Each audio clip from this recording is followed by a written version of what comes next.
Hello everyone. Today we start next topic in chapter Economic Importance of Plant and Animals. जो last lecture है उसमें हमने poetry के बारे में पढ़ा था, किस तरह से पोइट्री यानी एग और चिकन के लिए हम पोइट्री यानी जिसके अंदर हमें एग्स और चिकन मिलता है, जैसे हैंस है, डक्स है, इनकी रियरिंग करते हैं। तो हमारा जो नेक्स्ट टॉपिक है वो है वूल इंडस्ट्रीज़। वूल जिसको हम कहते हैं ऊन, उस इंडस्ट्रीज़ के लिए किसकी रियरिंग की जाती है? शिप की जाती है। तो इन नॉर्थन इंडिया शिप रियरिंग इन लार्जली डन। जो नॉर्थन इंडिया है उनमें शिप की रियरिंग की जाती है बहुत ज़्यादा। Wool is obtain from the hair of sheep. आपको सबको पता है कि जो वूल है वो किसके हेयर से ऑब्टेन की जाती है? शिप के हेयर से। The colour of wool depend upon the species of ship and it's climates.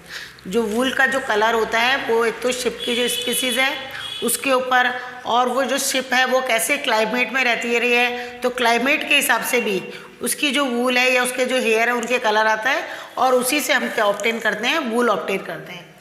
तो वूल ऑब्टेन करने के लिए भी जो वैरायटी है इस चैप्टर में ये इंपॉर्टेंट है, आपको याद करना है कि कौन कौन सी वैरायटी है। वैरायटी के नेम पूछे जाते हैं आपसे एग्जाम में कि शिप की, जैसे आपको लास्ट लेक्चर में बताया बैफेलो की, काऊ की, इसी तरह से हमने हैन की पढ़ी है, गॉड की पढ़ी है। ये चैप्टर मोस्ट इम्पॉर्टेंट है, आपको सिलेबस में बता दिया मैंने कि बहुत अच्छे ज़्यादा मार्क्स का ये चैप्टर है, इसीलिए आपको इसको इस तरह से लर्न करना है। और आप ये एक ऐसा चैप्टर है जिसमें आप पूरे के पूरे मार्क्स एग्ज़ाम में ले सकते हैं। तो यदि आपने याद कर लिया तो पूरे के पूरे मार्क्स इस चैप्टर में से आपके आ सकते हैं। तो होम बोर्न जो वैरायटी हैं उनके नाम हैं लोही, नाली, मारवाड़ी, पाटनवाड़ी। ये इनकी होम बोर्न वैरायटी हैं जो अच्छी वैरायटी शिप की, जिससे हमको अच्छी जो वूल है, अच्छी क्वालिटी की जो वूल है हमको मिलती है।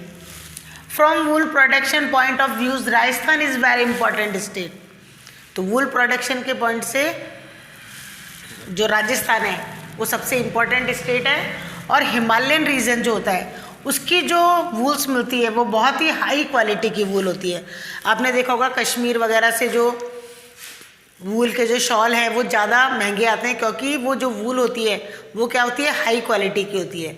बाकी और भी बहुत सारी जो ये वैरायटी हैं उनसे अलग अलग तरह की वूल्स मिलती हैं, जिससे वूल का आपको पता है गर्म जो कपड़े हैं वो किससे बनाए जाते हैं? वूल से ही बनाए जाते हैं। इसके अलावा ब्लैंकेट वगैरह जो हैं वो भी सब किससे बनते हैं? वूल से बनते हैं। तो ये हमने आज किसके बारे में पढ़ा है? वूल इंडस्ट्रीज़ के बारे में। जो नेक्स्ट टॉपिक है कॉरल एंड कॉरल रीफ्स। अब ये कॉरल एंड कॉरल रीफ्स क्या होती हैं? कई बार आपने टीवी में डिस्कवरी चैनल वगैरह आप देखते हो तो आप देखते हैं कि सी के बॉटम में बिल्कुल बहुत सारे कलरफुल स्टोन जैसी स्ट्रक्चर आपको नज़र आता है। तो जो ये कलरफुल जो स्टोन जैसा जो स्ट्रक्चर आपको नज़र आते हैं बहुत सारे कलरफुल बिल्कुल बॉटम में जाके सी में, उसी को हम क्या कहते हैं? कोरल कहते हैं। और इस तरह का जो स्ट्रक्चर बनता है पूरा मिलाकर उसको क्या कहा जाता है? कॉरल रीफ्स कहा जाता है। इससे बहुत सारी ज्वेलरी बनाई जाती है। प्रीवियस जो स्टोन होते हैं, बहुत महंगे जो स्टोन होते हैं जिनको हम अंगूठी वगैरह में पहनते हैं, अपनी रिंग्स वगैरह में, तो इस तरह के जो स्टोन होते हैं वो किससे मिलते हैं? कोरल से ही मिलते हैं। अब आपको इसमें सबसे जो मेन इंपॉर्टेंट है कि वो कौन सी क्लास से हैं, जो क्रिएचर जो है जो इस कोरल को ऑब्टेन करते हैं वो कौन सी क्लास से आते हैं? तो coral is a hard substance that is red, white and pink in colour, and that from on the bottom of the sea from the bones of very small creatures। तो जो इनकी बोन्स होती हैं, बहुत छोटे छोटे जो सी में क्रिएचर्स पाई जाती हैं, शिप वगैरह जो फिश वगैरह हैं जो पाई जाती हैं, छोटी छोटी क्रिएचर्स और भी जितने भी क्रिएचर्स हैं उनकी बोन्स से जो ये है कोरल क्या होता है? ऑप्टन होते हैं। और ये कहाँ पर होते हैं? सी के बॉटम में, और बहुत कलरफुल होते हैं। ये रेड, वाइट, पिंक कलर के होते हैं। कभी आप टीवी में देखना डिस्कवरी चैनल लगाकर, तो उसमें डिस्कवरी चैनल में आपको दिखाते हैं कि किस तरह से सी के बॉटम में इस तरह के स्ट्रक्चर आपको नजर आएंगे। Coral is often used in jewellery and previous stone. इसका ज़्यादातर जो यूज़ होता है वो ज्वेलरी में और प्रीवियस स्टोन, जो बहुत महंगे जो स्टोन होते हैं जिनको हम रिंग्स वगैरह में पहनते हैं, उनमें इसका क्या होता है? यूज होता है। These creatures are of Coelenterata group. अब आपको सबसे इंपॉर्टेंट लाइन इसमें याद रखनी है कि जो ये क्रिएचर्स हैं वो कौन से ग्रुप से आते हैं? Coelenterata.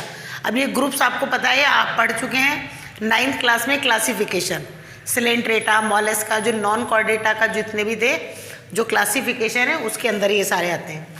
These creatures secret calcium carbonate. अब ये जो स्टोन लाइक जो स्ट्रक्चर है जो आपको सी के बॉटम में नज़र आती है वो किससे बनती है? Calcium carbonate. कैल्शियम कार्बोनेट जो क्रिएटर्स जो होते हैं वो क्या सीक्रेट करते हैं? Calcium carbonate.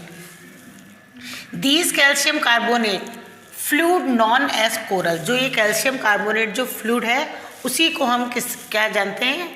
कोरल कहते हैं इसको। These fluid are hard substance. बाद में पहले तो फ्लूइड होता है, धीरे धीरे क्या हो जाता है? हार्ड हो जाता है। Which from on the bottom of the sea. जो कहाँ पर जम जाता है? सी के बॉटम में।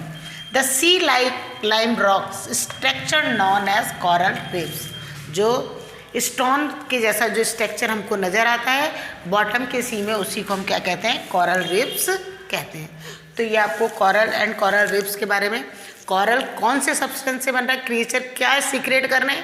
Calcium carbonate. सबसे इंपॉर्टेंट वर्ड है कि आपको याद रखना है कि कैल्शियम कार्बोनेट ये फ्लूइड जैसा है वो सीक्रेट करते हैं। जो ये क्रिएचर्स हैं वो कौन से ग्रुप में आते हैं? सिलेंट्रेटा ग्रुप में।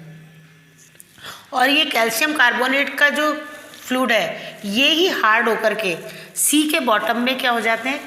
इकट्ठे हो जाते हैं या जम जाते हैं। और जो रॉक्स लाइक चट्टाने, बट रॉक जैसे चट्टानों जैसे स्ट्रक्चर बनाते हैं इसी को हम क्या कहते हैं? Coral reef. Most important line है, क्वेश्चन बोर्ड में आ भी चुका है, व्हाट इज कोरल रीफ। तो कोरल रीफ्स क्या होती हैं? तो ये आपको पूरा लिखना है कि जो मॉलस्का सिलेंट्रेटा ग्रुप के जो क्रिएचर्स हैं वो कैल्शियम कार्बोनेट को क्या करते हैं? सीक्रेट करते हैं। कैल्शियम कार्बोनेट फ्लूइड होता है जिसको हम कोरल कहते हैं। और ये फ्लूइड कैसा होता है? हार्ड सब्सटेंस हो जाता है, हार्ड में बन जाता है ये। और ये सी के बॉटम में क्या हो जाता है? कलेक्ट हो जाता है और रॉक्स लाइक स्ट्रक्चर बनाता है। उसी को हम क्या कहते हैं? कोरल रीफ कहते हैं। क्वेश्चन बोर्ड में आ चुका है, तो आपको इसको अच्छी तरह याद करना है, इंपॉर्टेंट पॉइंट है। लास्ट है पर्ल कल्चर। पर्ल्स जिसको कहते हैं मोती। आपको पता है, आप जानते हैं मोती किसमें बनता है? सीप। समुद्र के अंदर जो सीप होती है उसी के अंदर से क्या निकलते हैं? मोती बनता है। तो जो सीप के अंदर जो ये कौन से उसमें आते हैं? क्लास में आते हैं मॉलस्क में। मॉलस्क में आपको पता है सीपी वगैरह जो है क्रिएचर्स ऑफ मॉलस्का कौन से सब्जेक्ट क्लास के? मॉलस्का क्लास के जो क्रिएचर्स होते हैं class are the great value for human being on economic point of view. आपको पता है कि जो पर्ल होते हैं वो बहुत ज़्यादा महंगे आते हैं। और जो पर्ल भी क्या होते हैं? अलग अलग होते हैं। कुछ तो आजकल आर्टिफिशियल कल्चर चल गया है पर्ल बनाने का, वो पर्ल ज़्यादा कॉस्टली नहीं होते हैं। लेकिन जो नेचुरल जो बनता है सीप बनाती है वो जो पर्ल होता है वो बहुत ही क्या होता है? एक्सपेंसिव होता है। तो economic point of view this is a small hard shiny white ball like substance. आपको पता है बॉल लाइक शाइनी सब्सटेंस होता है that from in the shell of an oyster. जो किसकी शेल में बनता है? ऑयस्टर। सीप जिसको हम हिंदी में कहते हैं, हिंदी में तो क्या कहते हैं उसको? सीपी। और इंग्लिश में क्या कहा जाता है? ऑयस्टर।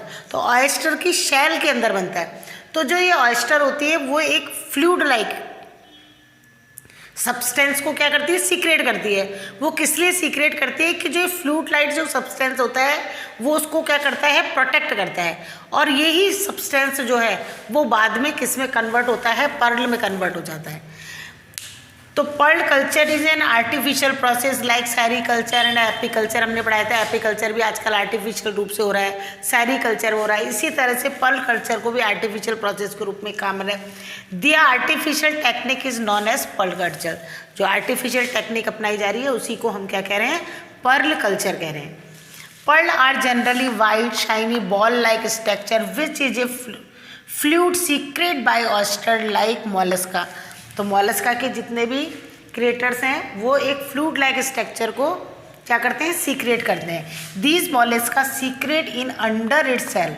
उनकी जो शेल होती है अंदर उसके अंदर सीक्रेट करते हैं फ्रॉम सेल्फ प्रोटेक्शन, अपने प्रोटेक्शन के लिए। और यही फ्लूइड लाइक जो स्ट्रक्चर है वो बाद में किस में कन्वर्ट होता है? पर्ल में कन्वर्ट। तो पर्ल का आपको पता है ज्वेलरी में यूज़ होता है, आप अपने रिंग में भी इसको पहनते हैं पर्ल को, मोती को जिसको हम कहते हैं। तो इस तरह से पर्ल कल्चर है। इसके बाद में आपकी इस चैप्टर में लास्ट टॉपिक है अदर एनिमल यूजफुल एनिमल्स, कि कुछ इंसेक्ट्स होते हैं जिनसे हम कलर्स बनाते हैं, कलर्स को हम मिलते हैं उनको। इसी तरह से बहुत सारे एनिमल्स हैं जो और भी यूज़फुल हैं। कुछ जो इंसेक्ट्स रहते हैं वो पॉलिनेशन में क्या करते हैं? हेल्प करते हैं। तो थोड़े से 4-5 और पॉइंट हैं, वो आपकी बुक में लास्ट इस टॉपिक है इस लेसन का, उसको आप अपनी बुक में से पढ़ेंगे। और इस बुक के पीछे के जितने भी क्वेश्चन हैं उन सबको आपको अपनी होमवर्क कॉपी में करना है। तो बड़े क्वेश्चन तो जैसे आप ये पूरा का पूरा उतार रहे हैं तो बड़े क्वेश्चन तो आपको करने की ज़रूरत नहीं है।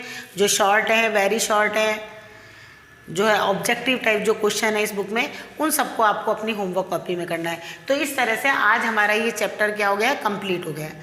तो हमारे बायो के 4 चैप्टर कर लिए, केमिस्ट्री के 2 कर लिए और हमारा ये एनवायरनमेंट का चैप्टर कंप्लीट हो गया है।